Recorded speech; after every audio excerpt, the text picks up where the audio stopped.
di antara 3 laki-laki harus ada perempuan, keterwakilan 30% perempuan. Bagaimana Wulan memandang itu? Iya, yang responsif, mereka siap jadi pemimpin dalam sebuah daerah. Ini yang dilakukan oleh Sekolah Membina. Karena kalau kita bicara terus soal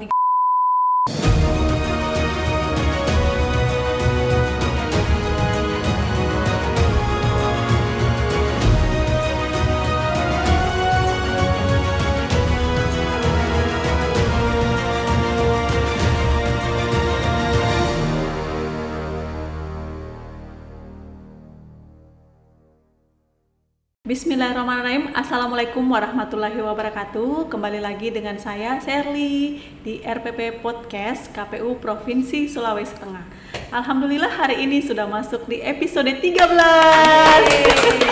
Kita sudah masuk di episode 13. Nah, salah satu tagline dari RPP Podcast adalah mendidik dan mencerdaskan bagaimana semua teman-teman pemilih yang ada di rumah bisa mendapatkan informasi terkait dengan kepemiluan dan informasi terkait apa saja yang sudah dilaksanakan oleh KPU, tahapan apa saja yang sudah dilaksanakan, dan hal-hal lain yang penting untuk teman pemilih ketahui. Nah, pemilu adalah sarana kedaulatan rakyat di mana semua warga negara itu mempunyai hak dan kewajiban yang sama di dalam pemilu sebagai pemilih. Nah, KPU itu mendidik dan mencerdaskan. Salah satu tugas dari Humas KPU bagaimana semua informasi tersampaikan kepada masyarakat sehingga pemilih mendapatkan informasi yang cukup sehingga pemilih bisa menjadi pemilih yang cerdas. Nah, salah satu informasi, salah satu isu-isu yang beredar di kepemiluan adalah isu-isu soal perempuan. Nah, olehnya hari ini kita akan berbicara soal perempuan. Bagaimana perempuan membicarakan soal perempuan, dan tema yang kita angkat pada pagi hari ini adalah peran politik perempuan dalam pemilu yang inklusif. Bersama saya sudah hadir salah seorang narasumber yang aktif bergelut di dunia perempuan. Ada Ibu Wulan. Hai Kak Lili. Bagaimana kabarnya hari ini? Alhamdulillah sehat selalu. Sehat selalu. Ya. Nah, Wulan, seperti yang sudah saya sampaikan bahwa bergelut di dunia perempuan ya. Bagaimana bisa menceritakan sedikit bergelut di dunia perempuan ini? Iya, oke. Terima kasih Kak. Saat ini saya aktif bekerja di salah satu yayasan lokal, Yayasan Sekolah Membina. Dan saya sebenarnya sudah cukup lama juga aktif di isu-isu perempuan. Waktu itu ketika menjadi mahasiswa, dan kemudian dipercayakan untuk menjadi salah satu tim di salah satu NGO yang hari ini juga kami mengangkat isu-isu keperempuanan dari sektor kepemimpinan yang ada di Sulawesi Tengah. Nah, keren juga ya, artinya memang sudah lama berkecimpung di dunia perempuan. Iya, Kak. Nah, di Sekolah Membina itu sendiri memang khusus membicarakan soal isu-isu apa saja? Apakah termasuk soal isu pemilu atau memilih pemimpin, bagaimana perempuan memilih pemimpin yang tepat, ataukah memang isu-isu terkait soal misalkan kekerasan perempuan atau isu anak? Oke, siap. Kalau di Yayasan Sekolah Membina memang spesifik kita bicara di sektoral isu perempuan dan tidak melihat ada pembicaraan dalam satu poin, tapi melihat bagaimana situasi perempuan yang hari ini yang perlu untuk direspon. Nah, di Sekolah Membina ada berbagai sektoral isu yang kita kerjakan, dari sektor pelibatan perempuan dalam pemberdayaan ekonomi, pendidikan perempuan yang ada di kampung melalui modul-modul pembelajaran yang kita punya. Kemudian juga kita bekerja untuk isu advokasi anggaran di level desa, kabupaten, kota, dan provinsi. Dan kami juga, karena Sekolah Membina ini di tahun 2009 awal berdiri, kemudian menjadi sebuah institusi di tahun 2015, berdiri dari konsolidasi besar akbar perempuan di Sulawesi Tengah. Waktu itu dihadiri 500 perempuan. Salah satu ruhnya itu memang kita Kak mendorong kepemimpinan perempuan dari sektor domestik dan publik. Dan saat ini kami sedang mengerjakan isu-isu kepemimpinan perempuannya di Sulawesi Tengah. Salah satunya untuk merespon pemilihan umum di tahun 2024. Artinya memang sudah ada isu-isu soal politik perempuan yang sudah dikembangkan oleh Sekolah Membina. Nah, terkait dengan kalau kita membicarakan soal perempuan ya, kalau kan kita budaya patriarki yang luar biasa sangat mengakar. Nah, bagaimana kemudian Sekolah Membina itu memberikan edukasi terkait perempuan ya? karena banyak hal yang kita, kalau misalkan kita lagi seminar, kita lagi membicarakan soal-soal isu-isu keperempuanan, banyak hal yang masih menjadi pertanyaan soal khususnya kalau soal pemilu, yaitu kalau mereka perempuan itu memilih, kalau misalkan harus bertanya dulu sama suaminya apa yang saya harus pilih. Artinya memang pendidikan perempuannya untuk ke politik masih sangat rendah. Terkait bagaimana psikolog membina memandang itu, apakah nanti punya trik atau apa begitu? Iya, kalau di Sekolah Membina sebenarnya kita juga memiliki agenda pendidikan yang ada di kampung-kampung, Kak. Jadi agenda kampung itu kita sebutnya sebagai agenda Balai Belajar Kampung. Kegiatan ini sebenarnya bagian dari pendidikan politik yang kita lakukan untuk perempuan-perempuan di wilayah kerja. Kalau saat ini Sekolah Membina sebenarnya ada di beberapa kabupaten kota, di Toli-Toli, Ampana, Poso, Parigi, di Sigi Donggala, Kota Palu. Dan agenda pendidikan Balai Belajar Kampung ini sebenarnya ada beberapa isu yang kita bicarakan. Kita bicara soal gender dan seks, kemudian kita bicara soal kepemimpinan perempuan di ranah domestik dan publik. Nah, sebenarnya pertanyaan yang disampaikan oleh kakak tadi ini menyinggung soal materi pendidikan kami yang bicara soal kepemimpinan perempuan dalam politik. Di Yayasan Sekolah Membina semenjak berdiri memang ruhnya adalah mendorong kepemimpinan perempuan. Kami percaya perempuan ini memang harus menempati peran-peran strategis ya. Karena kenapa? Karena perempuan penting dan perlu untuk melihat atau merespon situasi yang ada pada dirinya, dan kemudian dia berhak untuk mengambil keputusan-keputusan tertentu di ranah-ranah strategis. Kalau tadi dalam situasi pemilihan umum mungkin kita belajar dari situasi sebelumnya ya Kak, bagaimana perempuan ketika mau datang ke TPS harus bertanya ke suami, jadi kita pilih siapa ini? Ya menurut kita ini sebenarnya adalah sebuah langkah mundur dalam proses perjuangan perempuan. Saya pikir langkah afirmasi 30% pelibatan perempuan dalam politik itu juga sebenarnya adalah sebuah perjuangan. Jadi harapan kita sebenarnya perempuan juga punya peran dan punya pilihan sendiri yang tidak ditentukan oleh orang lain. Makanya kenapa kita selalu mendorong perempuan itu untuk cerdas dalam berpikir, cerdas dalam kepemimpinan dalam keluarga, dan cerdas untuk terlibat di ranah-ranah publik dan terlibat dalam kepemimpinan di ranah publik. Salah satunya terlibat dalam kepemimpinan di level legislatif ataupun eksekutif. Seperti itu kan. Sangat sangat panjang penjelasannya. Nah, itu terkait dengan hal-hal yang sudah dilakukan, kayak misalkan kayak di kampung-kampung itu audiensnya memang semua perempuan yang ada di kampung itu atau bagaimana? Atau salah satu atau mewakilkan? Biasanya kan kalau di kampung-kampung ada acara ini, diwakilkan sama ibu ini aja, enggak usah ibu-ibu yang lain. Ibu itu kan tidak tahu bicara atau apa segala macam, bagaimana itu? Menyikapi itu. Kalau sehingga kan perempuan-perempuan yang cerdas akhirnya terbatas, tidak semua. Ya, kami percaya bahwa kenapa perempuan perlu untuk didorong di ranah publik, karena memang di ranah domestik pun sebenarnya perempuan itu ditutup aksesnya oleh sebuah sistem tadi yang kalau kakak sebut patriarki ya. Patriarki ini sebenarnya adalah sistem cara berpikir yang pada akhirnya mendiskriminasi perempuan, tidak memberikan kesempatan, akses, partisipasi dan kontrol kepada perempuan. Nah, perempuan yang yang dalam proses program di Sekolah Membina sebenarnya kita tidak secara eksklusif melihat dia adalah istri kepala desa, dia adalah ibu-ibu posyandu, tapi kepada setiap perempuan yang mau belajar itu kita berikan ruangnya Kak. Jadi sebenarnya biasanya itu kalau kita kayak ada proyek pendidikan kepemiluan, kita akan buka itu pendaftaran yang ada di masyarakat. Dan sebenarnya kita juga punya yang namanya focal point di desa-desa. Focal point ini biasanya terdiri dari 5-10 orang, mereka yang akan mengorganisir perempuan-perempuan lainnya untuk ikut dalam kelas-kelas yang kita lakukan di kampung. Dilakukan oleh Sekolah Membina ya. Begitu. Nah, tadi banyak hal yang sebenarnya bisa kita ambil dan tanyakan kembali terkait dengan pernyataan yang sudah dikeluarkan oleh Kak Ulan tadi, terutama yang sangat menarik terkait dengan ruang yang sudah diperjuangkan, yaitu 30% keterwakilan perempuan di pencalonan. Ini masih di pencalonan. Nah, kalau pengalaman kemarin itu partai politik itu memang agak kesulitan untuk mencari orang untuk memenuhi 30% itu. Artinya memang apakah perempuannya yang kurang, ataukah perempuannya yang memang tidak mendapatkan akses yang misalkan memang terbatas, ataukah memang kita dikasih ruang tapi tidak memanfaatkan ruang tersebut. Karena terus terang kemarin itu di pencalonan itu masih partai politik masih agak kesulitan, meskipun itu sudah ditetapkan saat di antara nomor nomor itu 1, 2, 3 harus ada perempuan, dan seterusnya. Di antara 3 laki-laki harus ada perempuan, keterwakilan 30% perempuan. Bagaimana Wulan memandang itu? Iya, kebijakan afirmatif ya, 30% keterwakilan perempuan sebenarnya menurut kita ini adalah salah satu langkah maju. Karena memang menurut kita ada sebuah pendekatan yang harusnya ini dilakukan berbeda antara perempuan dan laki-laki. Di awal tadi saya bilang bahwa perempuan itu sejak dia berada di ranah domestik sebenarnya dia sudah ditutup aksesnya untuk terlibat dan aktif bekerja di luar rumah.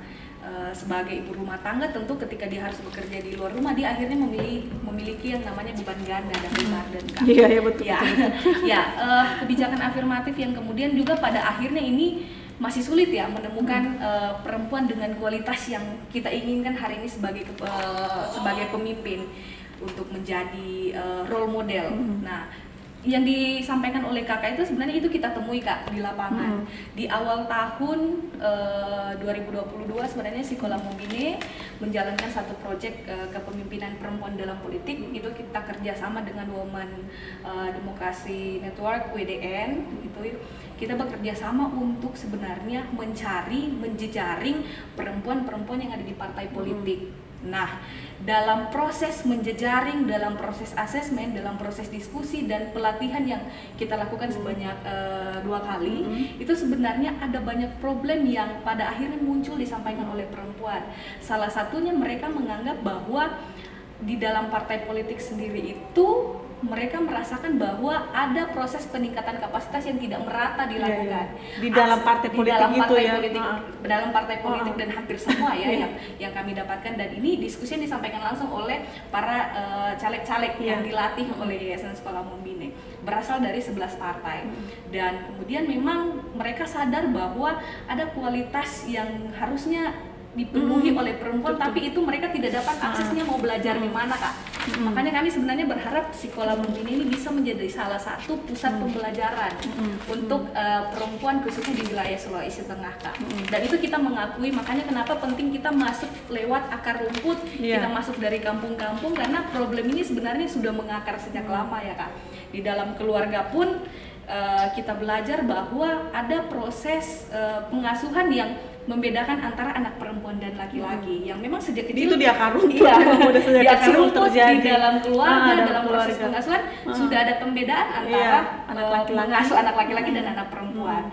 Makanya ini prosesnya sangat panjang kalau kita mau berjuang kak. Iya, maka agak panjang, agak susah. Ya, apalagi ketika kalau sudah jadi anggota legislatif legislatif yang harus setiap hari berada di luar rumah, tentu ini menjadi tantangan sendiri juga.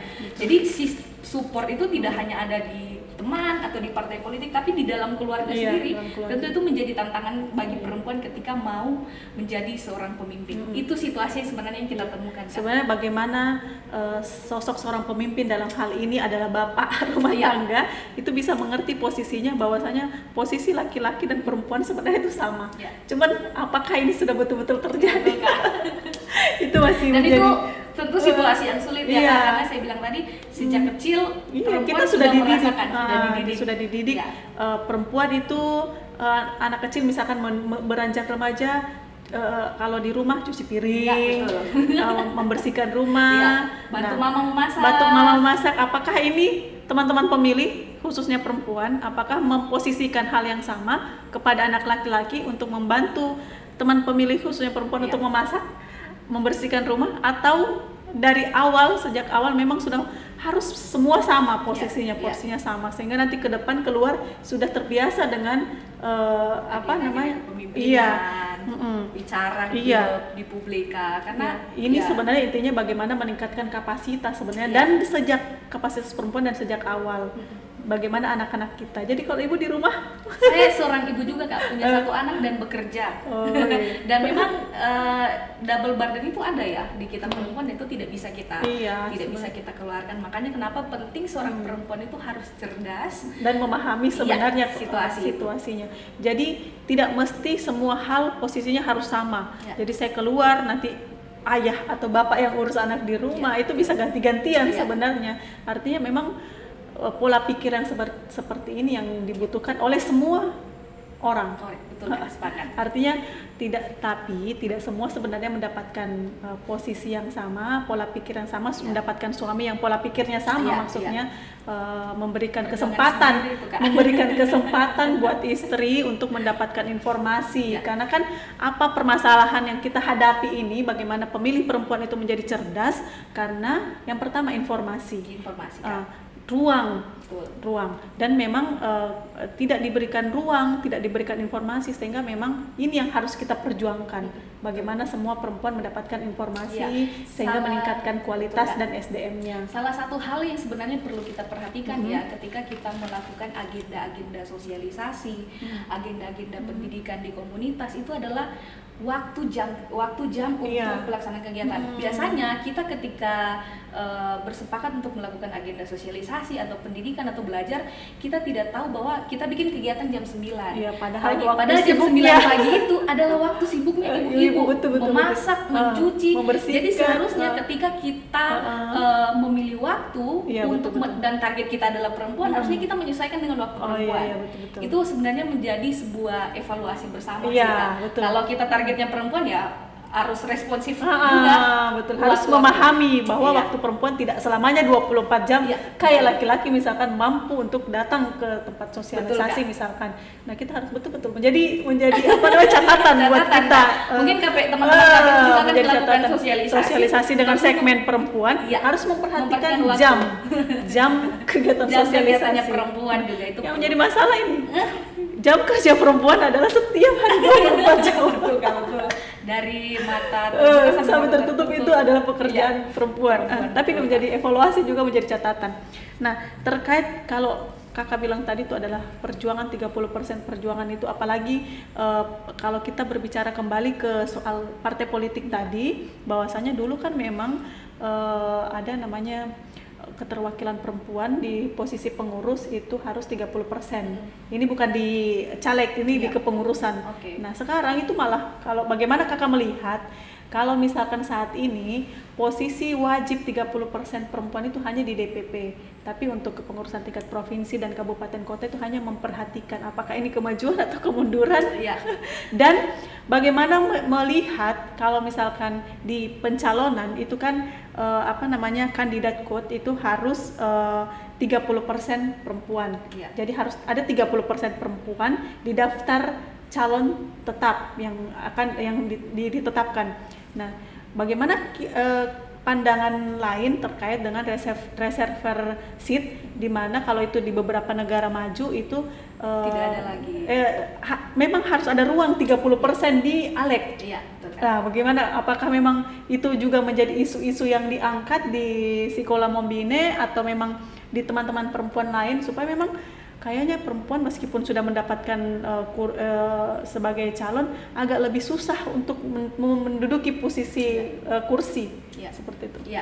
Kalau saya pribadi dan kemudian melihat aktivitas lembaga selama ini ya kan dalam merespon agenda-agenda afirmasi secara khusus dalam persiapan pemilihan umum ya, maupun itu di partai atau dalam keorganisasian, sebenarnya kita jangan hanya fokus pada poin 30%.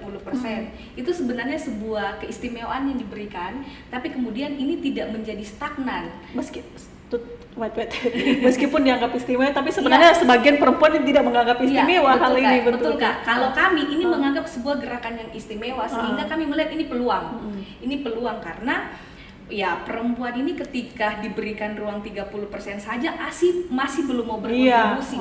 Bagaimana ketika tidak ada kebijakan 30% itu? Dan apabila tidak ada kebijakan 30%, otomatis juga ada peluang bagi ya kelompok laki-laki ya yang mungkin merasa bahwa ini sebuah kebijakan yang mungkin tumpang tindih. Tapi kalau dari skala Memini melihat ini sebenarnya peluang, Kak. Kenapa? Karena di awal tadi saya bilang bahwa akses itu sebenarnya perempuan sejak lama sudah ditutup. Nah, kalau Memini sebenarnya tidak fokus pada 30% kebijakan afirmasi itu, tapi bagaimana mempersiapkan perempuan dengan kualitas yang oke, mereka siap jadi pemimpin dengan kualitas yang responsif, mereka siap jadi pemimpin dalam sebuah daerah. Ini yang dilakukan oleh Sekolah Memini. Karena kalau kita bicara terus soal 30%, kita bicara terus soal kebijakan afirmasi, ya ini pendekatan dan kegiatan kita hanya bagaimana supaya perempuan itu terlibat, tapi bagaimana mempersiapkan kualitas perempuan itu terlatih, itu yang penting untuk kita lihat sebenarnya. Apakah mereka siap bertarung di dalam partai politik, kemudian apakah mereka bersiap bertarung setelah menjadi anggota legislatif, dan bagaimana kita melakukan monitoring dan melakukan evaluasi. Sehingga kalau menurut saya tugas teman-teman mungkin sebagai penggiat sosial ya, tidak hanya terlibat di awal seperti mempersiapkan kapasitas, terlibat dalam konsolidasi, tapi juga terlibat dalam proses mengevaluasi dan mengontrol setiap kerja-kerja pemimpin perempuan yang sudah terpilih. Apakah mereka sudah mampu memberikan support atau mendorong kebijakan yang merespon kebutuhan perempuan, dan kita juga berhak untuk mengeksekusi itu. Kalau mereka pada akhirnya hanya sebuah janji, ya berarti mereka tidak merepresentasikan apa yang sebenarnya kita inginkan. Seperti itu sih, Kak. Pilih saya akan memperjuangkan hak-hak perempuan. Ketika sudah terpilih, ya kita lihat apakah sudah betul memperjuangkan hak perempuan atau tidak. Nah, sangat menarik sekali sih sebenarnya.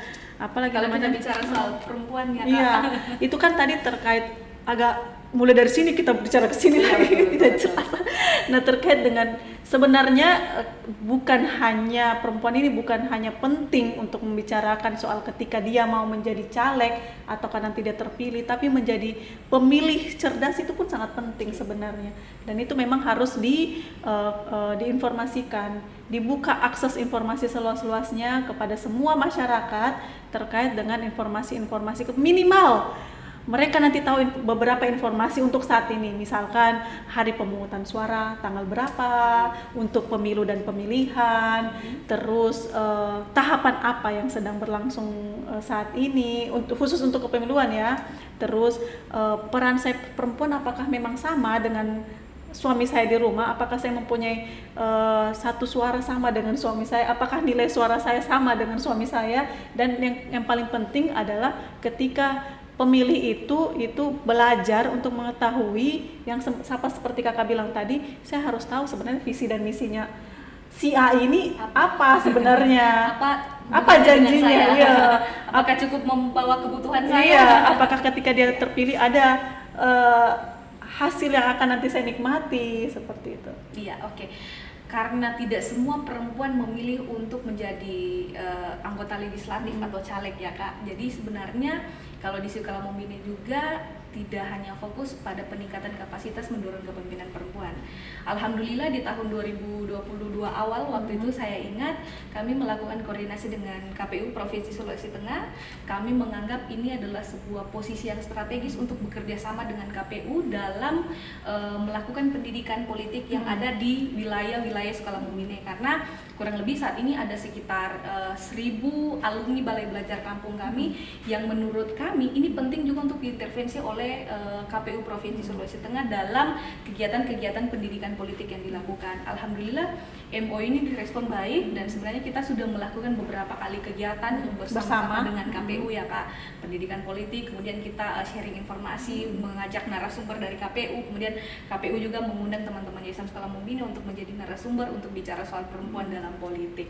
Nah, di kami juga sebenarnya saat ini sedang mempersiapkan agenda pendidikan politik yang akan turun ke kampung ya, dan persiapannya akan kami konsolidasikan dengan teman-teman KPU. Kami akan diskusikan seperti apa konsepnya, karena seperti yang kakak bilang tadi, betul, tidak hanya mempersiapkan pemimpinnya, tapi mempersiapkan pemilihnya juga cerdas, memilih siapa yang harus kita pilih dan layak dan menjawab kebutuhan kita.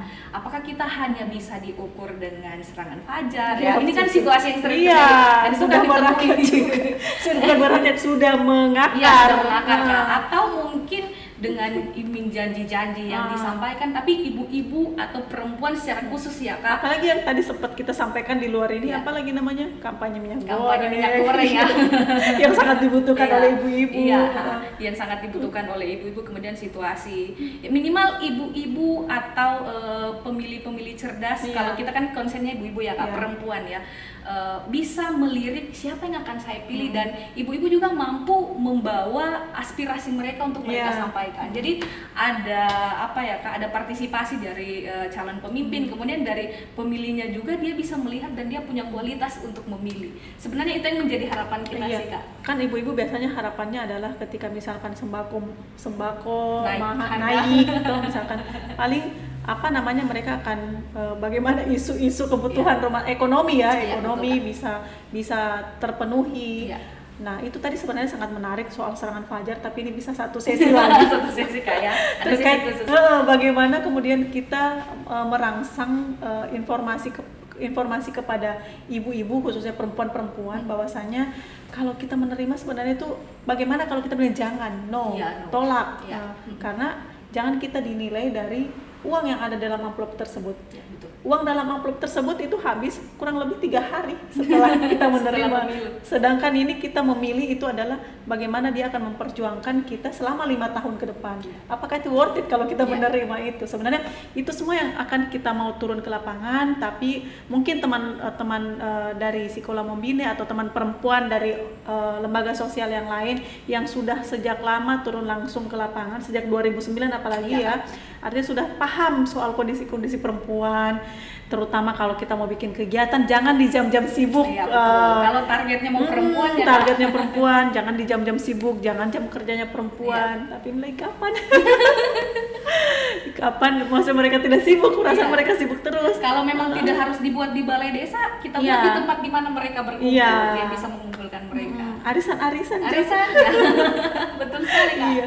Jadi memang perempuan, membicarakan perempuan itu adalah hal yang sangat menarik. harus, Kak. Jangan sampai kumpul-kumpul hanya menggibah. Betul Kak. Karena Bagaimana pembicaraan itu jadi semakin berkualitas dengan misalkan saya misalkan sedikit berbicara, saya sebenarnya mau pemimpin yang seperti ini, Iya. seperti ini. Jadi, Minimal seperti itu sebenarnya sosialisasinya ya. diskusinya berkualitas ya ibu-ibu. Iya. Yang ada di Maksudnya kampung itu, Kak. jangan langsung kita 30% perempuan ini. Pak langsung apa yang mereka Apa itu? bahas ini. Jadi bicara soal politik bukan menjadi sebuah Iya. hal yang tabu lagi. Iya, tidak tabu sebenarnya. Harapan kita seperti itu Kak. Seperti itu ya. Soalnya kadang bicara politik apalagi yang mereka bahas Iya, ini. betul. Kadang kalau kita kita adakan sosialisasi di tingkat desa, kelurahan, sosialisasi apalagi yang Apalagi kalau orang lihat bahas KPU ini. Kak, kalau bicara politik sudah Politik ini. lagi, mau dia mau politik Padahal lagi politik kita. itu sangat dekat dengan kehidupan kita. Sebenarnya ya. setiap hari kita Iya. berpolitik sebenarnya, cuman Betul. mereka tidak sadar kalau sebenarnya kita sudah berpolitik ini Iya, ya, betul, Kak, seperti betul, itu. betul. Mungkin ada hal-hal yang ingin disampaikan, mungkin ke masukan-masukan, saran atau hal-hal yang lain terkait dengan harus KPU seperti ini. Iya. Kalau sejauh ini sih sebenarnya karena kita sudah menjadi bagian dari mitra KPU, sebenarnya harapan kita kerjasama ini bisa terus terjalin ya Kak, terutama dalam hal mempersiapkan pemilih-pemilih yang cerdas di persiapan tahun 2024. Sekolah Membina dengan kuantitas jumlah perempuan yang menurut kita ini cukup banyak, ini perlu untuk direspon, untuk kemudian mereka bisa mendorong pemimpin-pemimpin yang pada akhirnya punya kualitas juga bisa menjawab kebutuhan kita masyarakat, secara khusus kelompok perempuan. Di sesi ini sebenarnya saya mau bilang perempuan itu harus berpolitik. Kenapa? Karena politik itu adalah sebuah situasi di mana kita bisa menentukan apa yang menjadi kebutuhan kita. Kalau kita bicara politik yang lebih luas, kita bicara soal bagaimana kita menjadi pemimpin dalam sebuah wilayah atau daerah, mau dia di tingkat desa, di tingkat kabupaten, kota, provinsi, bahkan sampai level negara pun, perempuan harus terlibat di dalamnya. Karena kenapa? Perempuan yang lebih responsif terhadap isu, terhadap situasi yang dia alami sebagai mama, sebagai ibu, sebagai seorang perempuan remaja. Ada banyak situasi, kasus-kasus kekerasan yang hari ini terjadi ya Kak. Jadi negara tidak lagi tabu bicara soal bagaimana situasi dalam rumah tangga, negara harus hadir, dan di dalam negara itu harus ada perempuan yang turut andil untuk berbicara, karena mengambil kebijakan, mengambil keputusan harus ada perempuan, Kak. Karena bukan kita bilang laki-laki mereka tidak punya perspektif. Kadang perempuan lebih paham soal Iya, perempuan. perempuan harus lebih paham dengan situasi itu, Kak. Makanya kenapa perempuan harus berpolitik? Karena minyak goreng pun ketika naik, saya pikir mama-mama, perempuan, mau anak-anak remaja itu sangat bukan cuma BBM naik ya, Kak. Perempuan pun pasti sangat merasakan dampaknya. Makanya kenapa apapun penting, yang naik perempuan merasakan dampaknya. dalam persiapan 2024 juga ya, kita harus terlatih sebagai perempuan, walaupun kita tidak terlibat dalam konstelasi politik, kita sebagai pemilih harus cerdas juga. Mulai hari ini mempersiapkan diri, diskusi-diskusi bersama dengan tetangga itu harus lebih berkualitas sih, Kak, menurut saya. Minimal tahu hari pemungutan suara kapan. Hari pemungutan suara. Ketika kongko-kongko dengan tetangga, minimal tahu itu si A mencalonkan diri jadi caleg, saya sudah lihat balihonya di mana-mana. Apa sebenarnya maunya? Visi dan misinya minimal. Kalau ada kampanye menurut saya ibu harus terlibat, Kak. Sebenarnya bersuara, menyampaikan apa yang minimal disampaikan. Ikut mendengarkan apa visi dan misi dari calon-calon legislatif nantinya. Betul sekali. Gitu. Siap. Nah, ada beberapa hal sebenarnya yang kita tangkap dari diskusi kita kali ini terkait dengan bagaimana peningkatan kapasitas SDM perempuan, terus bagaimana perempuan itu menjadi pemilih yang cerdas, terus bagaimana perempuan yang terpilih nanti itu memperjuangkan hak-hak perempuan. Kalau perempuan pasti sudah tahu apa sebenarnya hak-haknya, sudah tidak perlu kecuali tidak mau tahu ya, Kak. Kecuali tidak mau tahu, dan harusnya memang kalau terpilih harusnya karena lebih saling memahami dan mengerti, harusnya lebih bisa mengangkat isu-isu keperempuanan. Terus ini memang adalah pertemuan perdana untuk pemilu 2024. Memang akhir 2022, tapi di depan mata sudah 2024. Banyak hal sebenarnya yang KPU akan urus, soal perempuan, soal pemilih perempuan, soal pemilih disabilitas, soal perempuan, segmen-segmen lainnya. Dan memang kita sangat membutuhkan informasi-informasi sehingga nanti sosialisasinya bisa nyaman, bisa masuk, dan yang kita harapkan, tujuan-tujuan yang kita harapkan itu bisa tercapai. Semua pemilih cerdas sehingga tingkat partisipasi pemilu nanti bisa meningkat, seperti itu. Terutama partisipasi soal pemilih perempuan. Nah, terkait dengan sebenarnya ruang informasi ini sudah terbuka sangat lebar, karena bukan hanya di kegiatan podcast untuk informasi kepemiluan, kita punya media sosial, dan saya yakin semua perempuan itu sudah punya gadget, semua bisa mengakses. Betul, nah, tinggal kita sebenarnya apakah mau scroll soal kepemiluan atau mau scroll soal yang lain. Sebenarnya semua di tangan kita. Resep masakan, terus bagaimana memilih pemimpin, sebenarnya semua sudah di tangan kita, tinggal kita membuka, sehingga aksesnya sebenarnya sudah luas. Dan kami berharap nanti KPU bisa melakukan program-program yang lebih inovatif, sehingga yang sebenarnya masyarakat butuhkan, bukan hanya datang memberikan slide informasi, tapi memberikan betul-betul yang dibutuhkan oleh masyarakat sebenarnya apa, seperti itu. Betul, Kak. Mungkin ada masukan lagi yang lain terkait saya dengan mau menyampaikan, ingat tanggal 14 Februari 2024 harus datang ke TPS. Secara khusus mama-mama perempuan kita harus lebih cepat bangun memasak kalau memang jadwal kita pagi, mengurus anak, dan kita harus pastikan kita terdaftar dalam DPT yang ada di wilayah kita, supaya suara kita itu bisa berguna dan kita bisa melahirkan, kita bisa menunjuk, dan ada representasi perempuan yang terpilih untuk mewakilkan apa yang hari ini kita butuhkan. Sekian dari saya, Kak. Ingat 14 Februari 2024. 14 Februari 2024. Hari pemungutan suara. Kalau 14 Februari kan identik dengan hari Valentine. Oh iya. Jadi kalau 14 Februari ini adalah hari kasih suara.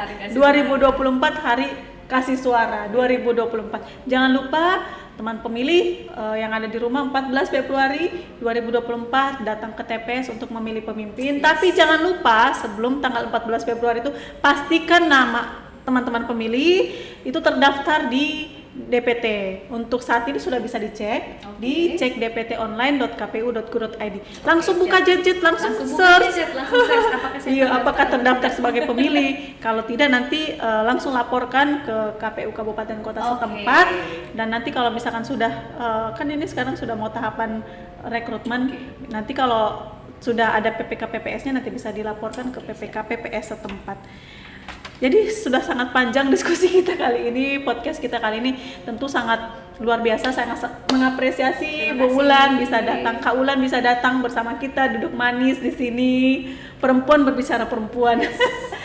Nanti akan ada episode-episode yang lain. Saya harap Ibu Wulan juga terus mensosialisasikan informasi-informasi kepemiluan dan media-media sosial kami. Ada KPU Sulteng, bisa di follow.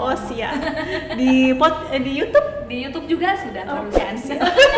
Nanti dinonton episode 1 sampai 12. Ini sudah masuk episode 13. Insya Allah kita terus memberikan edukasi pendidikan politik bagi semua masyarakat Sulawesi Tengah pada khususnya dan Indonesia pada umumnya untuk mendidik dan mencerdaskan di RPP Podcast KPU Provinsi Sulawesi Tengah. Teman pemilih yang belum subscribe silahkan subscribe, silahkan komen dan bagikan kepada semua. Demikian pertemuan kita pada hari ini.